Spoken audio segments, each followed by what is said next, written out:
Et les supporters du PSG sont en effervescence, évidemment. Certains vont suivre la finale sur écran géant au Parc des Princes, Maël, dans une ambiance très très très particulière. Évidemment. Et en dehors du stade, en revanche, c'est plutôt la crainte des débordements qui domine.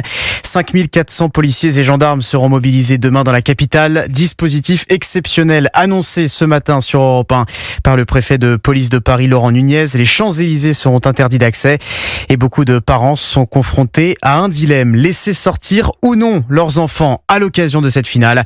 Le reportage Europe 1 de Mathis Lang. Pour Lucas, 15 ans, les festivités de demain soir dans les rues, c'est à ne rater pour rien au monde. Pour fêter le titre, c'est la première du club et la plupart des gens, ils vont pas casser les magasins, ils vont plus fêter le titre. Mais pour ses parents, il n'en est pas question. Non.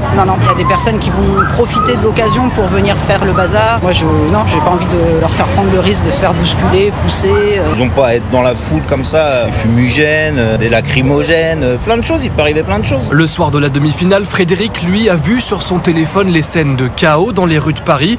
Alors laisser ses enfants participer aux festivités demain soir est impensable. Je ne me laisserai pas y aller tout seul en tout cas. Victoire ou pas victoire, il y aura des heurts. C'est dommage parce que quand il y a une victoire, on devrait fêter ça avec le sourire plutôt que de casser des vitrines. Et pour Carole, la quarantaine, voir le match avec ses enfants, c'est oui, mais loin de la capitale. Je pense qu'on serait aussi bien peut-être de regarder quelque part dans un café ou je sais pas. On va essayer d'être dans un endroit un peu plus festif. On va regarder le match en famille. Plusieurs milliers de personnes devraient descendre sur les Champs-Élysées dès le coup de sifflet final et encore plus le lendemain avec la parade des joueurs en cas de victoire.